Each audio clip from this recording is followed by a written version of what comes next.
రెండు తెలుగు రాష్ట్రాలలో మొట్టమొదటి factory outlet jewellery shop Mukunda jewelleries.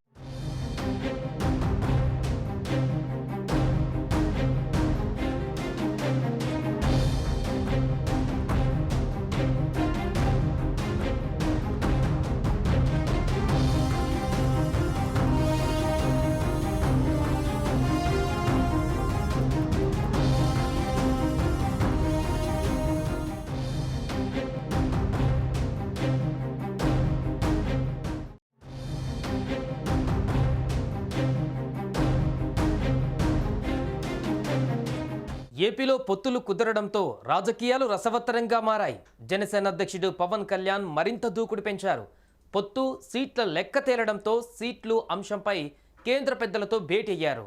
విజయవాడలోని నోవోటల్లో కేంద్ర మంత్రి షెకావత్, ఎంపీ జయంత్తో పవన్ సమావేశమయ్యారు. దాదాపు గంట సేపు చర్చించారు. ఏ స్థానాలలో ఎవరెవరిని బరిలో ఉంచాలనే అంశంపై చర్చించినట్టుగా సమాచారం.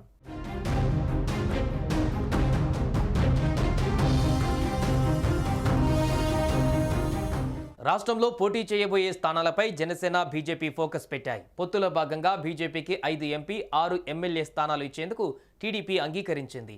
ఈ క్రమంలో ఆయా స్థానాలలో పోటీ చేయబోయే అభ్యర్థులను ఎంపిక చేసేందుకు బీజేపీ కేంద్ర నాయకత్వం చర్యలు చేపట్టింది. ఇందులో భాగంగానే కేంద్ర మంత్రి గజేంద్ర సింగ్ షెకావత్ విజయవాడకు వచ్చి ఆ పార్టీ నేతలతో సమావేశమయ్యారు. అనూహ్యంగా ఈ సమావేశానికి జనసేన అధినేత పవన్ కళ్యాణ్ కూడా హాజరయ్యారు. బీజేపీ కేంద్ర కమిటీ ఆహ్వానం మేరకు గన్నవరం విమానాశ్రయానికి చేరుకున్న పవన్ కళ్యాణ్ అక్కడి నుంచి బీజేపీ నేతలతో సమావేశమైన నోవోటల్కు చేరుకున్నారు. ఈ సమావేశంలో బీజేపీ రాష్ట్ర అధ్యక్షురాలు పురంధేశ్వరి కూడా పాల్గొన్నారు. వీరి మధ్య సుమారు అరగంట పాటు భేటీ జరిగింది. కీలక అంశాలపై చర్చించినట్టుగా తెలుస్తోంది.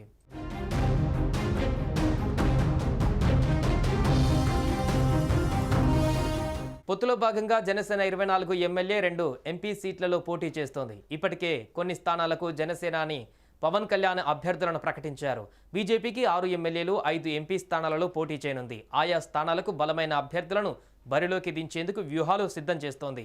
ఈ క్రమంలోనే జనసేన పోటీ చేయబోయే స్థానాలపైన స్పష్టతను తీసుకోవడం ద్వారా అభ్యర్థులను ప్రకటించే ఉద్దేశంతో పవన్ను భేటీకి ఆహ్వానించినట్టుగా చెబుతున్నారు. కొన్ని చోట్ల బీజేపీకి సీనియర్ నేతలు, మాజీ ఎమ్మెల్యేలు ఉన్నారు. అవసరమైతే 1-2 సీట్లకు సంబంధించిన సర్దుబాట్లపైన ఈ సమావేశంలో పవన్, బీజేపీ నేతల మధ్య చర్చలు జరిగినట్టుగా చెబుతున్నారు. బీజేపీ బలంగా ఉన్న స్థానాలను కోరేందుకు పవన్ను ఆహ్వానించారా లేక ఇంకేమైనా అంశాలపైన చర్చించారా అన్నది తెలియాల్సి ఉంది.